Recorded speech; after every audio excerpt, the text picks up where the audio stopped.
Welcome back. You're watching Market Sense right here on ET Now. We've got one corporate to talk about in terms of their overall growth potential, what's the global outlook like, and how the company is managing out in an unstable environment like this. Hinduja Global is joining us today. We've got Partha Sarkar, the CEO of Hinduja Global Solutions, who's joining us live from Bangalore.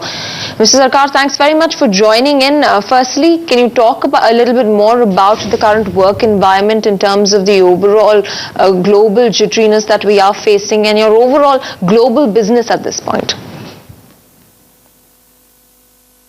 I think the first thing that I would like to mention is in this month we completed 2 acquisitions. One was a Canadian CRM company called OLS with about $70 million of revenue. Another HR outsourcing company called HCCA, which we bought from 3i Infotech, that is India focused. So we just completed 2 of these acquisitions in the month of August itself. It's a part of our larger inorganic growth strategy to diversify the markets that we serve and also increase our presence in India. Now, coming back to the specific question that you asked on my view on the global economy, I would say that yes, I think over the last 2-3 months with all the debate about the US debt ceiling and the US government downgrade, I think the uncertainties are back again. The impact on that on the industry, I would have mixed reactions really. I would think that this is more a view of what the government spending is, the government balance of payments in the government books of accounts, and it will not really impact the corporate performance. If you look at corporate performance across the board, corporate performance has been very strong. Quarter profits have been good. There has been good amount of cash being generated by the companies. They are also in an acquisition spree. Quite a few M&As have been announced as well. So the government performance is not really an indicator of what corporate performance is. And to the extent that you've seen a decline of stocks across the board, it's again driven by sentiments around government survival and government credibility rather than a pure indication of corporate performance. So long as our clients are healthy, which is an indicator of corporate performance, I think the impact of that on the ITS sector, I would say would be unchanged. It's still pretty good, and I don't see any reason to have any fear around what the next 1 or 2 years are looking like. Right. And Mr. Sarkar, in terms of your growth plans, in February this year, you'd said that you're looking to set up a joint venture in China and that JV would be closed by the end of June. How soon can we expect some sort of announcement on that front? And if you could take us through what really the delay in setting up your China JV is.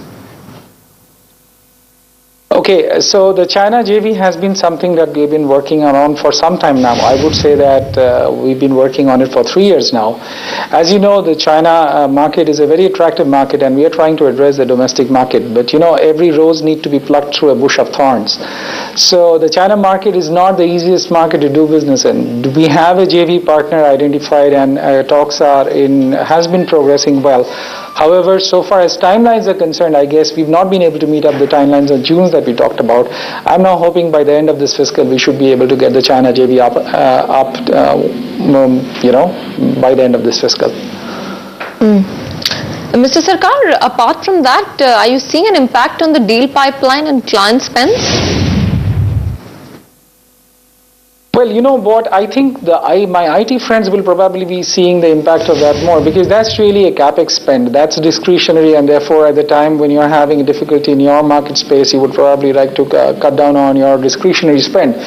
What we do with our clients actually affect their OPEX, and in difficult times that's the area that you would like to focus on and therefore save more OPEX. So I don't see a direct impact of that in the business that we do, which is the BPO and ITES space. There may be some impact of that in the IT space, and if you talk to the people who are running the IT companies, you will probably hear a reflection of that in some of the comments that they are making. But I would say BPOs being driven by OPEX and the nature of business being more long-term typical annuity contracts, you will find a reflection of that, a lower reflection of that in the BPO space. So as of now, I'm still bullish. I do see a fairly good pipeline, and people are really paying a lot of attention to how they can reduce their operating expenses. So I think we are good, is the way I see it. Right, Mr. Sarkar, now everyone you speak to will tell you that the center of the global economy is now shifting to Asia.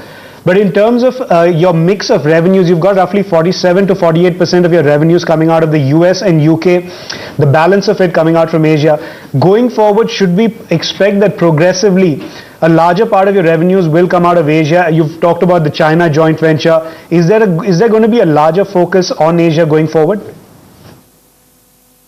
See, Asia is always a very interesting market. Obviously, in the current economic situation, I think Asia is the right market to focus on. So we've been in India, and we've been in India since 2005, and we were contrarian in that point of time. When we entered the Indian market, nobody was into the Indian market, and we were the first guys to enter the Indian market. There are some peculiarities that are there, and I'm talking about India for a moment because I've already covered China. The Indian market is very price sensitive. So the Indian consumer is a very demanding consumer. He or she wants the best in the world at prices that will not necessarily leave you the margins that will interest you. So we have looked at the Indian market. We've been choosy about acquiring top line in India, and that's the way we want to grow. It will be slow and steady. We don't want to acquire top line which is not profitable, and that's a situation that I would talk about in the India domestic space. China continues to be a market of abiding interest for us. As I said, I'm trying to sort out the way to do business in China with our JV partners, and I'm very pleased with the progress that has been made. It's a little bit more delayed than I would have liked it to be, but hopefully by the end of this fiscal, we should be in. And if you look at other geographies, right now we are servicing some of the other Southeast Asian countries from our Philippines center. So it's a market that comes to us as an adjunct to the business that we do for our clients in US and UK. And that's a market, it's still a peripheral market for us. We don't really have an active sales team scoring the market for the Southeast Asian countries. Through this acquisition that we've done with the HR outsourcing space, it's opened up the Middle East market for us. And I know Middle East market is, it's got a lot of spending power, but it's going through political turmoil. So I'm trying to see whether we can balance out what we have in the US and UK with interest in India, China, and the Middle East.